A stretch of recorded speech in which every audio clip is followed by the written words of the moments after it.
The air in my mother-in-law's home had always smelled the same, lilies and a sharp, metallic scent of polished silver. But that day, beneath the comforting, sterile perfume, there was a faint, almost imperceptible undertone, the smell of a lie. When I looked into that little girl's eyes, I saw not just the eyes of a child, but the haunting, unmistakable shadow of my own sister, Maya, looking back at me. My heart, already fractured by loss, lurched in my chest. It had been 7 weeks since Maya died, 7 weeks since the universe decided to yank the other half of my soul from existence, leaving me feeling perpetually unbalanced. Maya was my younger sister by 5 years, my shadow, my confidant, and the only person who truly understood the complicated, glittering mess of our family history. Her death, sudden and cruelly final, had been ruled a heart defect we never knew she had. I was at Clara's house, my mother-in-law, for the first time since the funeral.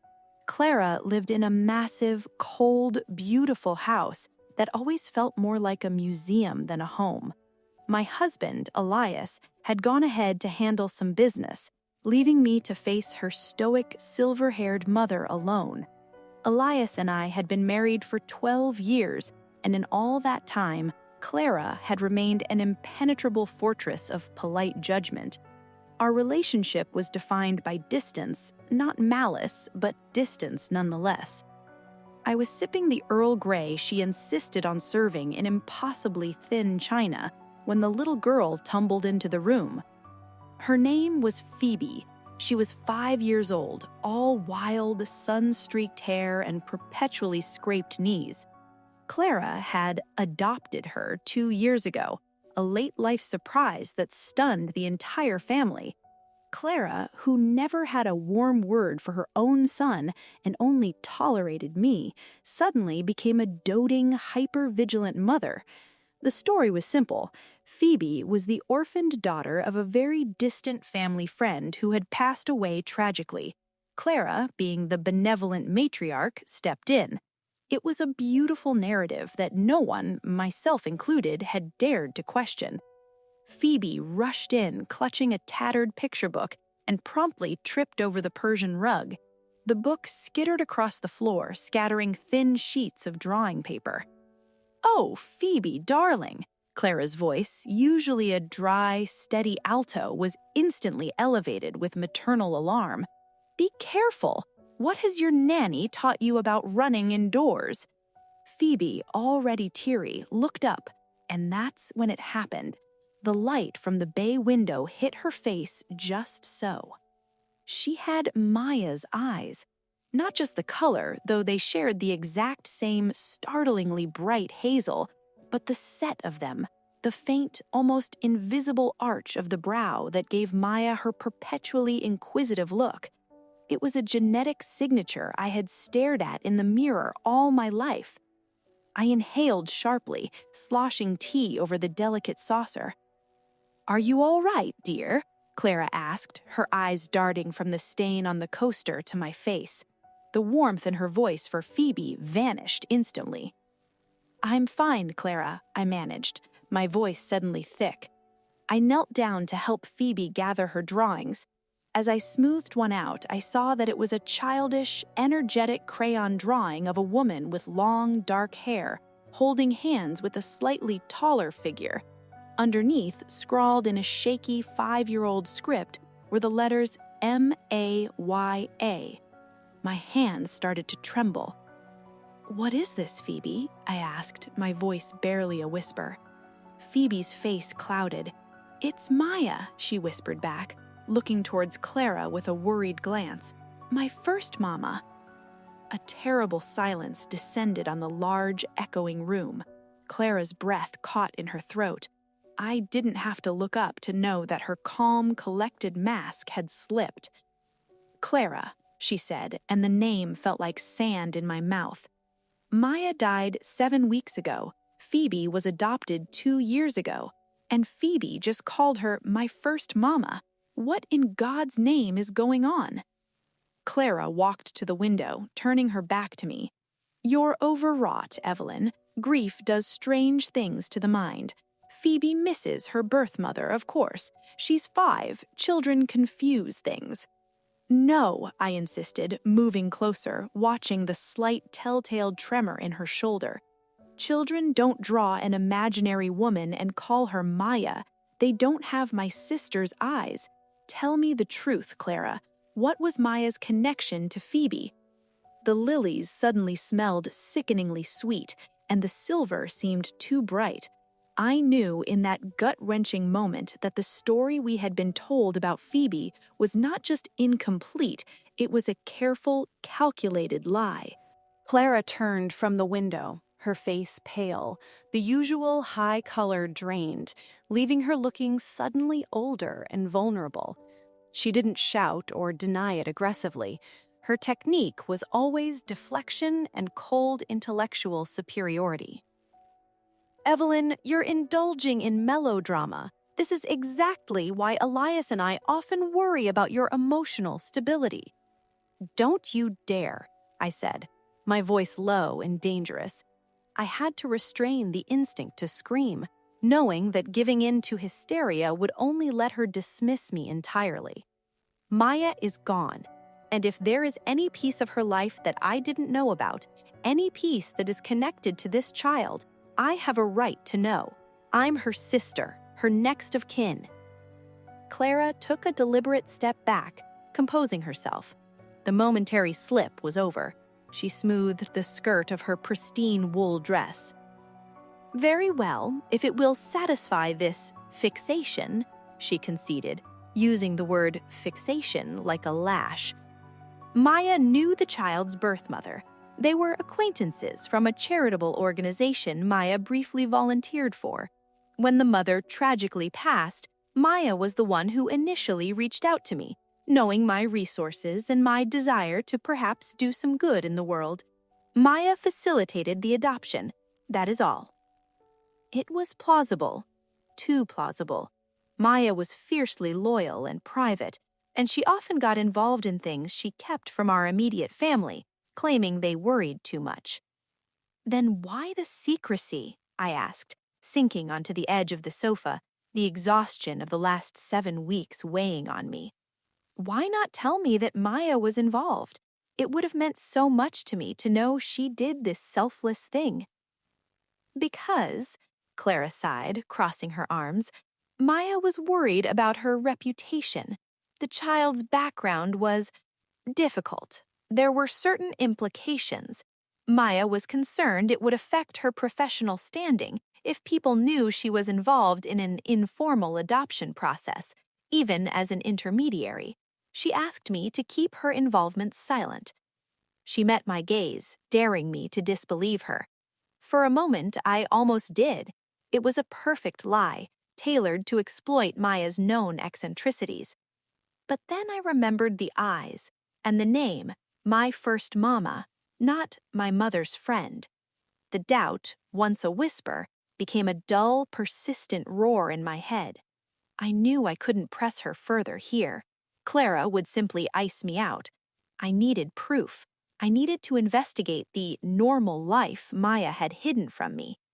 I decided to start with Maya's apartment. Elias and I had packed up her belongings right after the funeral, but there was one small box of documents Elias kept, saying he would handle the messy legal closeout later. I went home and found him in the study, talking quietly on the phone. The attorney just needed a final signature on the estate closeout. It's all done, Evelyn. Nothing much there, just a few thousand in savings. She was never good with money. I nodded, pretending to be focused on a vase. That box of her papers, Elias. Can I look through it? Maybe there's a photograph or a letter I missed, something personal. He gave me a weary look. Evelyn, honey, please, let her rest. There's nothing in there but utility bills and car registration. We looked. Just let me have it, I said softly. It's closure, my closure. Elias, exhausted by my grief, didn't argue. He pulled a dusty box from the bottom shelf of the cupboard. I took the box to the guest room and didn't open it until after midnight. The house was utterly silent, the clock downstairs ticking like a hammer hitting marble. I went through the contents slowly, methodically. Old receipts, half-used notebooks, insurance policies. Nothing about an adoption. Nothing about Phoebe. Then, at the very bottom, tucked in a heavy, leather-bound journal that Maya used to write in but rarely shared, I found it. It wasn't a document. It was a receipt for a private medical clinic dated 6 years ago, 2 years before Clara supposedly adopted Phoebe. Next to the clinic's name, scrawled in Maya's distinctive, impatient handwriting, were 2 words and a date. Phoebe's birth, May 14th. My breath stopped. Phoebe was 5. She was born exactly 6 years ago on May 14th. If she was born 6 years ago and Clara adopted her 2 years ago, why was my sister Maya paying the bill for her birth 6 years ago? I flipped the journal open to the corresponding date. The page was almost blank, except for a single profound sentence written in hurried cursive. The hardest, most beautiful goodbye. The metallic, cold taste of fear and dawning certainty filled my mouth. Maya didn't facilitate the adoption. She was the mother. Phoebe was Maya's secret child. But if that was true, why would Clara, the cold matriarch, adopt her own secret grandchild and hide the truth from everyone, especially me, the child's only living aunt? The pieces didn't fit, and the answer felt impossibly sinister. The revelation that Maya had a child she had kept hidden, then seemingly given up, only to have that child adopted by my mother-in-law, Clara, was a devastating tangle of grief and disbelief. I spent the rest of the night tracing the thread of that single medical receipt. The clinic was small, specialized, and known for handling discreet deliveries and private adoptions. I knew I couldn't call them directly, but I did something else. I researched the adoption story Clara had fed us 2 years prior. I searched public records and social media for any mention of a distant family friend who had tragically passed away, matching the details Clara provided. I found nothing. The person Clara invented simply didn't exist. My mind raced, circling back to the first lie. Phoebe was Maya's daughter. But why the secrecy, and why the handover to Clara? Maya was financially secure, deeply private, but she was fundamentally loving. The hardest, most beautiful goodbye suggested a profound sacrifice. I needed to see Maya's past life through new eyes. She was a research librarian at a small, prestigious historical society. I decided to pay a visit, not to mourn her desk, but to look at her actual work. I called her former supervisor, a kind older woman named Mrs. Petroff, explaining I was gathering documents for the estate. Mrs. Petroff was happy to let me access Maya's locked filing cabinet. The cabinet contained boring professional materials, catalogs, interlibrary loan requests, conference notes, but in the bottom drawer, tucked beneath a stack of historical maps, I found a slim red leather folder bound with elastic. Inside were legal documents, but not the kind Elias had dealt with. These were copies of bank statements and correspondence dating back 7 years. They showed regular, large deposits being made into Maya's account. The funds originated from a private holding company I recognized immediately, the Sterling Trust, a secretive financial entity known only to the wealthiest members of Elias's extended family. It was Clara's family trust, the one that controlled their considerable old money wealth. The letters were sparse, formal, and written by Clara's personal attorney, Mr. Davies. They detailed a restrictive, non-negotiable financial arrangement. One key paragraph, highlighted in faint yellow marker, hit me like a physical blow. Upon agreement to the terms specified in Appendix B, a guaranteed monthly stipend will be transferred to your account contingent upon the absolute and permanent relinquishment of all parental rights and continued absolute silence regarding the paternity and custody of the child. Failure to adhere to these terms will result in immediate termination of all support and guaranteed action to recover all funds dispersed to date. Appendix B wasn't attached, but the meaning was brutally clear. Maya hadn't just facilitated the adoption. She hadn't just given up her child. She had been paid to disappear from Phoebe's life, financially coerced by Clara. But the question remained, why? Why was Clara paying Maya an immense sum to keep silent about a child she was then adopting herself? I sat back, the cool, dusty air of the archive settling around me. It was about more than just a secret child. It was about paternity. I remembered the rigid structure of the Sterling Trust. Elias had often complained about it.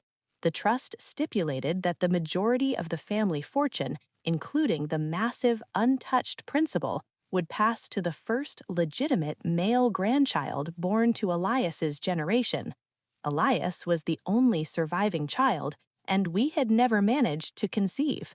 My blood ran cold. Maya had never told me who Phoebe's father was. Was it possible that Phoebe was the key to the Sterling Trust? I called my sister's best friend, Lena, whom I hadn't spoken to much since Maya's death. "Lena," I whispered into the phone, huddled in a corner of the archive, "I need you to tell me something you may have promised Maya you'd never tell anyone. Who was Phoebe's father?" Lena paused, the silence stretching across the line. "Evelyn, I can't. Maya made me swear. She was terrified about him finding out. Was it a dangerous man? A married man?" I pushed, desperation making my voice hoarse. Lena hesitated again. "He was married, and he was very powerful, very, very close to Maya's life. She only told me because she was terrified about the financial threats they made against her." I closed my eyes, a single horrifying name echoing in my mind. It couldn't be. The proximity, the power, the money, the secrecy orchestrated by Clara. "Lena," I said, my voice barely a thread, "was Phoebe's father Elias?" On the other end of the line, Lena let out a single, sharp, agonizing sob. "Oh, Evelyn, I am so sorry. Yes, he's the father. Elias and Maya had a brief, terrible affair right before our wedding. Clara found out a few years later when she realized Maya was pregnant, and she spent years manipulating Maya to give up the child and keep silent to protect Elias's marriage and, more importantly, the trust's future." The papers slipped from my numb fingers. My husband, my sister, my mother-in-law. Betrayal wasn't just a word. It was the foundation of my life. The phone slipped from my ear and clattered onto the desk. The sound felt distant, muffled by the ringing silence in my head. Elias. Maya. The betrayal wasn't just infidelity. It was a generational, calculated deceit, paid for by the very woman who pretended to care for the child, Clara. The pieces slammed into place with sickening clarity. Elias and Maya had an affair just before our wedding. Clara, the sentinel of the family fortune, discovered the pregnancy, perhaps through a private investigation. If Elias fathered a child outside of our marriage, the inheritance structure of the Sterling Trust was threatened. But if Clara adopted the child, the lineage was technically secured within the family, yet the scandal, the truth that the child was Elias's bastard daughter, conceived with his wife's sister, could be buried forever. Maya, young and terrified of bringing shame on our family and facing the might of Clara's legal team, must have made that heartbreaking choice: take the money and guarantee her child a financially secure life, even if it meant becoming a ghost to her own daughter. The hardest, most beautiful goodbye. And then Maya died, 7 weeks ago. The silence she had been paid for was suddenly permanent. Clara, having secured the secret, now had full custody of the child, ensuring the trust remained stable and the scandal remained a myth. I gathered the documents, the clinic receipt, the trust letters, the highlighted agreement, and walked out of the Historical Society archive, leaving Mrs. Petroff a polite note about finalizing papers. I didn't feel rage yet. I felt a cold, paralyzing clarity. My entire life, my marriage, my sister's sacrifice, Phoebe's existence, was built on a tower of lies designed to protect a fortune. I drove home, the late afternoon sun casting long, cruel shadows on the street. When I entered the house, Elias was in the living room, watching the news, looking relaxed and normal. Too normal. He looked up and smiled, a pleasant, easy smile I had loved for over a decade. Now it looked like a mask. "You're home late, honey. Where were you?" he asked, switching off the television. I stood in the doorway, the red folder clutched to my chest. I focused on the tremor in my hands. I couldn't shatter the lie here. Not yet. I needed to see his face when I showed him the proof. I needed to control the confrontation. "I was with Lena," I said, choosing to start with a half-truth that would make him nervous. His body went instantly rigid. "Lena? Why? What did she say?" "We were talking about Maya, about how sad it is, about how many secrets she must have kept." He shifted uncomfortably. "Evelyn, leave it alone. It's over." "No, Elias, it's not over. Not for Phoebe, not for me." I placed the red folder on the coffee table. The silence was immense. He glanced down at the folder, then back up at me, his eyes now wide with genuine fear. He knew what was inside. He knew the color and shape. "What is this?" he asked, but it was a pathetic, rhetorical question. "It's the truth," I whispered. I opened the folder to the highlighted contract and pushed it toward him. "It's proof that you cheated on me with my sister, that she had your child, and that your mother paid her off to disappear and let your own mother adopt your illegitimate daughter to protect your inheritance." He didn't touch the document. He just stared at the table, his face draining of color until he looked sick. His breathing became shallow, rapid. "It wasn't like that, Evelyn," he pleaded, scrambling for an excuse. "It was years ago. A mistake. A stupid, momentary mistake. A mistake that resulted in a child, Elias. A child that your mother now calls her own, sitting up the street. A child who is the spitting image of her real mother, who is now dead. You didn't make a mistake. You orchestrated a permanent, devastating lie that killed my sister's spirit and destroyed our life." I didn't know Clara was going to do this, I swear." His voice was cracking now, rising to a desperate, shrill sound. "I just told her about the pregnancy. I was scared. She took care of it. She said it was the only way to protect me, to protect us." The depth of his cowardice was overwhelming. He hadn't just betrayed me, he had allowed his mother to financially exploit my sister and force a maternal bond to be severed, all to protect his own position in the family trust. "She took care of it?" I repeated, the rage finally starting to burn, steady and hot. "She paid my sister to abandon her own blood, Elias, and when Maya died, you let me grieve her without ever telling me I had a niece living right here in this town, under your mother's roof. You are gutless, Elias." He finally looked up, his eyes glassy with tears of self-pity, not remorse. "I wanted to tell you, when the time was right. I just needed to secure the inheritance first. We needed the money, Evelyn." "We needed the money more than we needed the truth? More than my sister needed her child? More than my dignity?" I stood up, taking a steadying breath. "You chose a fortune over us, Elias. You chose Clara's twisted arrangement over honesty, and you let my beautiful sister die, thinking she had to keep this monstrous secret." I looked at him, realizing the man I loved was a stranger, hollowed out by greed and fear. "I want you to be gone by morning," I stated, walking toward the door, not looking back. "I am going to get my niece back, and then I am going to make sure every single person knows the truth about Clara's sterling trust and the price you were willing to pay for it." The betrayal was complete. Now, the action had to begin. I didn't wait until morning. After leaving Elias paralyzed by his own cowardice, I drove straight to the home of Mr. Davies, Clara's longtime attorney. He was an elderly man, a fixture in the family's upper echelon, a man who saw his job as protecting the family's secrets, not upholding justice. I needed him to see that his protection had failed, and that the only way forward was transparency.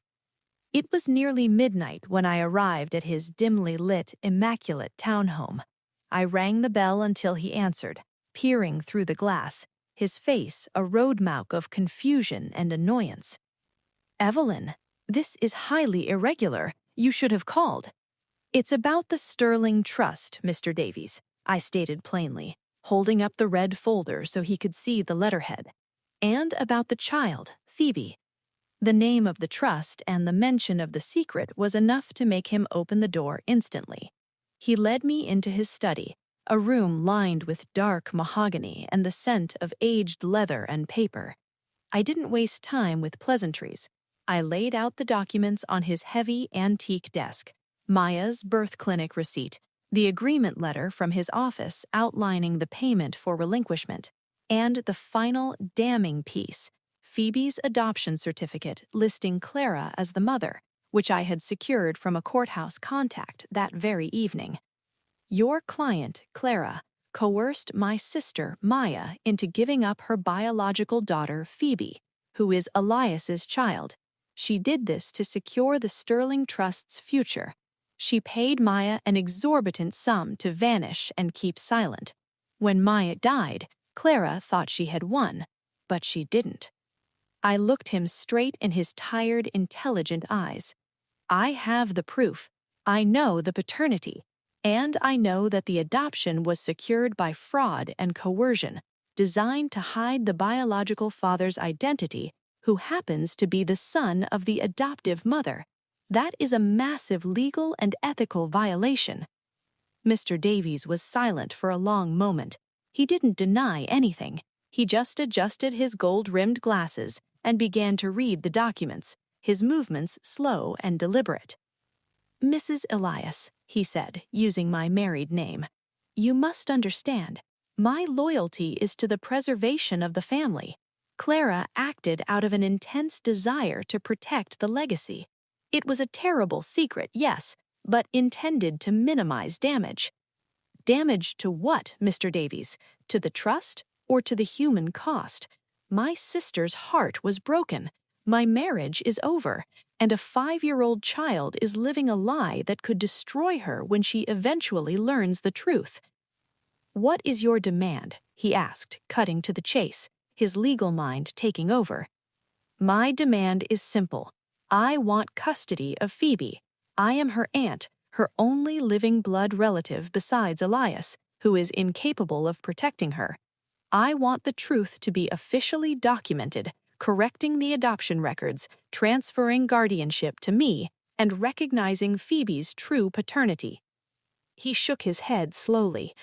"Clara will fight you to the end. She will never give up the child. She views Phoebe as the future of the family, regardless of the scandalous details." "Then we go public," I said, keeping my voice level. "I will take this evidence, the payment, the secret paternity, the fraudulent adoption, to the press, to the trust board, and to the court. Clara will face not just a custody battle, but potential charges of financial manipulation and fraud. The Sterling Trust will be engulfed in a scandal that will redefine its legacy. Do you really think the board will allow a woman who committed fraud to maintain control over billions?" I knew I was wielding a nuclear option, but I had to protect my niece. "Talk to Clara, Mr. Davies," I concluded, standing up. "Tell her she has 48 hours to agree to a peaceful transfer of legal guardianship to me, including full disclosure of the truth to the court. If she refuses, I promise you I will burn down the entire facade. She cannot afford this scandal." Leaving his office, I felt the first surge of empowerment. The action wasn't revenge. It was an investigation that had turned into a campaign for justice and reclamation. I had finally found a purpose greater than my own pain. The hardest part, however, was still ahead, facing Elias again and telling Phoebe the truth, gently, humanely. The next morning, the confrontation with Elias was inevitable. He was still in the living room, exactly where I had left him, looking like a statue carved from shame and exhaustion. He hadn't slept, nor had I. I packed a small bag. I knew I couldn't stay in that house, not while its walls echoed with his silence and the memory of my sister's pain. "Elias," I said, standing in the foyer, my voice devoid of the raw anger of the previous night, replaced by a quiet, final resolve. "I spoke with Mr. Davies. He knows everything. I gave him the evidence and an ultimatum for Clara." Elias finally raised his head. His eyes were bloodshot and his chin was unshaven. "An ultimatum? Evelyn, please, don't destroy the family. She's trying to protect us. If the trust is compromised, we lose everything." "We lost everything the moment you chose money over integrity and allowed my sister to be silenced," I countered, shaking my head. "It's not about the money anymore. It's about Phoebe, and I am her family now." I looked at him, not with hatred, but with a profound, aching pity. "You spent 12 years pretending to love me while harboring this secret. You let me mourn my sister without ever telling me she left behind a daughter you fathered. That is a level of cowardice I cannot live with. We are done, Elias." He stood up, stumbling toward me, his hand outstretched. "Please, Evelyn, I love you. Let me fix this. We can fight Clara together. We can keep the money and raise Phoebe. We can make it right." "You can't fix a foundation built on betrayal, Elias, and you certainly can't make it right by suggesting we continue the lie for financial gain." I held up my hand, stopping him before he could touch me. "You had your chance. I am moving out, and I am moving to get my niece. You need to decide whether you want to live the rest of your life as Clara's puppet, or if you want to be honest for once." I left the house, the door clicking shut behind me, marking the end of my marriage. For the next 48 hours, I stayed in a small hotel room, waiting. Mr. Davies called me 3 times, each conversation increasingly frantic. Clara, he said, was furious, threatened legal action, and called me a gold digger attempting to extort the trust. But beneath the bluster, there was fear. She knew I had the proof of the financial arrangement and the paternity, evidence that went beyond mere gossip and could jeopardize her entire financial and social standing. On the 3rd day, the call came not from Mr. Davies, but from Clara herself. Her voice was thin, brittle, stripped of her usual haughty tone. "Evelyn, you have gone too far. You have no idea the damage you are inflicting on an innocent child." "You inflicted the damage, Clara," I replied calmly. "You took a mother away from her child and paid her to keep silent, all to protect a sterile document. Maya is dead. The money won't help her. The time for lies is over." She was silent for a full, heavy minute. I could hear her sharp, shallow breathing. The weight of her failure was palpable even over the phone line. "Very well," she finally conceded, her voice a defeated rasp. "I will not destroy the trust over this. I will agree to transfer guardianship to you, Evelyn, but there will be conditions: legal silence and no contact with Elias until the divorce is finalized. I will not have him destabilizing Phoebe." It was the concession I needed. The terms were cold, but they provided the path to justice. 2 days later, the documents were signed. I was now Phoebe's legal guardian. The adoption was overturned, the guardianship officially transferred, and Phoebe's paternity was noted, though sealed from public view. The truth, however, rested in court files, and more importantly, in my hands. The next necessary action was the hardest of all: collecting Phoebe. I drove back to Clara's cold, lily-scented house. When I arrived, Clara was waiting in the hallway. Phoebe was nowhere to be seen. "She thinks she is going on a little holiday with her Aunt Evelyn. Don't tell her the truth yet. Don't confuse her." I looked at the woman who had caused so much pain, who had tried to buy her way out of scandal. I won't confuse her, Clara. I will tell her the truth when she is ready, a truth rooted in love, not deceit. And I will teach her about her real mother, Maya. I saw a single tear slide down her cheek, quickly wiped away. It wasn't remorse for Maya, but grief for the loss of her control and the end of her perfect legacy. Then Phoebe appeared, clutching a small, worn backpack. She looked up at me with those familiar hazel eyes, my sister's eyes. "Aunt Evelyn, where are we going?" she asked, a small smile playing on her lips. "We are going home, sweet girl," I said, bending down and embracing her for the first time as her mother, her aunt, her protector. We are going home. The road to healing was just beginning. The first few weeks were a confusing, delicate ballet of adjustments. I moved into a smaller, rented house on the edge of town, a place that smelled of new paint and fresh possibility, free from the heavy ghost of my collapsed marriage and the sterile coldness of Clara's estate. Elias, true to Clara's directive, remained absent, consumed by the legal machinery of our swift, quiet divorce and the subsequent maneuvers surrounding the trust.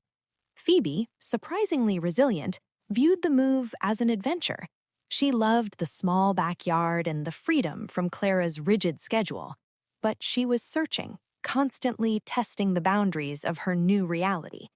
The key to our healing lay not in hiding the past, but in introducing the truth gently, wrapped in love. I started by introducing her to Maya. I hung a beautiful, sunlit photograph of Maya on the mantelpiece, Maya laughing, her bright hazel eyes sparkling, mirroring Phoebe's exactly. I didn't call her Mom, but I called her Auntie Maya, a very special aunt who loved her deeply. "Tell me about her, Auntie Evelyn," Phoebe would ask, tracing the frame with a small finger, and I would tell her. Not the terrible truth of the secret and the money, but the truth of Maya's heart. I told her how Maya loved to read adventure books, how she made the best burnt toast, and how she used to sing off-key when she was happy. I showed her the drawing of the woman she called my first mama and affirmed that yes, that was Maya, and Maya loved her very, very much. The complexity of the truth was for later. For now, the narrative was simple. You had a brave, wonderful aunt who took care of you when you were very small, and now I get to take care of you because we are family. The redemption arc, however, wasn't just for Phoebe. It was for me, too. I had spent years living in the shadow of Elias's ambition and Clara's control. Now I was reclaiming my identity not as a betrayed wife, but as a guardian, a protector, and a woman capable of creating an honest, warm home. My friends rallied around me. Lena, Maya's best friend, became a fixture in our lives, bringing Maya's old stories and recipes, validating Phoebe's memories of the woman she vaguely remembered. Lena became a living bridge to Phoebe's past, reinforcing the love that Maya had sacrificed everything to protect. One afternoon, Phoebe and I were planting sunflowers in the backyard, her small hands covered in rich, dark earth. She looked up at me, a streak of dirt across her nose. "She's right, sweetheart. I'm not your mommy, but I am your Auntie Evelyn. Do you remember how I told you that your Auntie Maya was the very best person?" Phoebe nodded seriously. "Auntie Maya wasn't just my sister, she was your real mother, too," I said, keeping my voice soft and steady, watching her face for any signs of confusion or fear. "She loved you so much. She made sure you were safe and taken care of, and she wanted you to be happy more than anything in the world." Phoebe's lower lip trembled slightly. "But she went away?" "She did, and it was very, very sad. But look at this picture." I pointed to the photo of Maya I kept in my pocket. "Every time you look at this picture, you remember how much she loved you. And now I get to be your permanent family. I get to be your best, most loving Auntie Evelyn, and we get to be a family together." I pulled her into a hug, feeling the fragile weight of her small body. She didn't cry, she just held on tight. The truth hadn't confused her, it had anchored her. Now she had a lineage, a history, a name for the woman she had drawn. The public consequence for Clara and Elias was less explosive than I had threatened, but deeply significant to their world. The trust, horrified by the internal scandal, forced Clara into a quiet, negotiated retirement from all board duties, citing health reasons. She maintained her wealth, but lost her power, the only currency she truly cared about. Elias received a drastically reduced inheritance and was forever marred by the silent scandal of his illegitimate child and his moral failure. The cost of protecting the family name was the erosion of the family itself.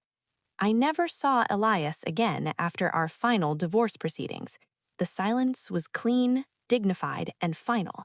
My focus was forward, towards the sunny future I was building with Phoebe, rooted in the memory of the sister who gave up everything for this new life.